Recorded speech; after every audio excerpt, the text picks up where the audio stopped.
Bonjour à toutes et tous, correction des petits exercices à partir de PMA 11A. Donc on a un préambule que je vais expliciter pour ce premier exercice de cette série. Donc on vous dit qu'on a un repère cartésien OEX, EY, EZ que j'ai représenté donc ici, avec le point O ici, et un repère O, euro, EFI, EZ qui est défini comme ça. Alors j'ai oublié, mais je vais le faire, de représenter le point M, mais ça va pas être très compliqué, hein. Mon point M est ici, d'accord. Et ce point-là, en fait, c'est le point H qui est le projeteur orthogonal de M dans le plan X, O, Y. Donc je vais garder ce dessin pendant tous les exercices qui sont notés ici. Et donc on attaque. Donc ici on vous dit que G c'est moins G EY, d'accord. C'est un choix particulier. Et donc il faut projeter ça sur les vecteurs de la base cylindrique. Donc si je représente mon poids dans ce cas-là, et bien en fait il s'avère que mon poids sera comme ça. Voilà, donc ça ce sera mon poids. Donc moins G EY, donc collinaire à EY et de sens opposé en raison du moins. Et donc il faut projeter ça sur la base cylindrique. Alors en fait je vais faire un autre dessin pour refaciliter les projections.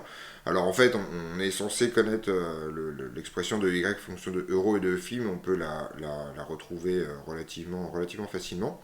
Donc en fait ce que je vais faire c'est que je vais représenter ici le plan XY. Donc alors je vais mettre comme ça. Donc en gros je vais représenter X comme ça. EY comme ça. Voilà, hop, ici. Raté. EY comme ça. Et mes deux vecteurs de base des coordonnées cylindriques. Donc je vais avoir euro qui va être comme ça. Voilà à peu près. Et EFI qui va être comme ça. Voilà, donc les deux sont orthogonaux.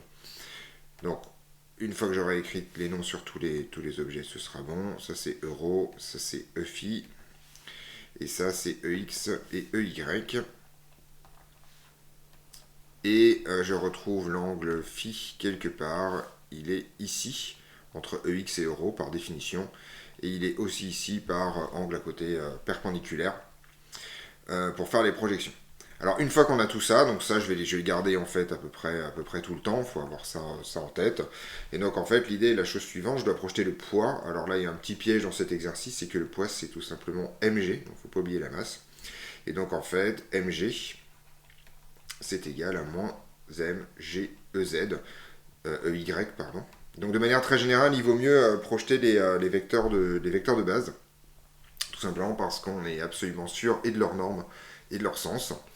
Donc on est parti, donc ça fait moins mg, et EY il va falloir le projeter selon les relations normales. Donc en fait c'est tout simplement EY scalaire euro que multiplie euro plus EY scalaire EFI que multiplie EFI. Voilà, avec une flèche ici. Alors il n'y a pas la composante selon EZ, simplement parce que EY est orthogonal à EZ. Et donc j'ai pas besoin de l'écrire, en tout cas le produit scalaire vaudra 0. Donc moins mg, on n'oublie pas ce terme-là. Et EY scalaire euro, c'est simple, c'est 1 pour la norme de Y, fois 1 pour la norme de euro, fois le cosinus de l'angle qui les sépare. Alors le cosinus de l'angle entre EY et euro, c'est celui-là. Et donc ça vaut tout simplement pi sur 2 moins phi. Et cosinus de pi sur 2 moins phi, ça fait sinus phi. Donc on se retrouve avec un sinus phi euro pour EY. Et avec EFI, ça va pas être très compliqué. En fait, l'angle entre EY et EFI, c'est cosinus phi. Donc on a tout simplement cosinus phi EFI. Et bien c'est terminé. On a donc bien l'expression du poids dans la base cylindrique. Et donc ça termine complètement cet exercice. Et donc on se retrouve dans une vidéo prochaine pour la suite de toute cette série d'exercices.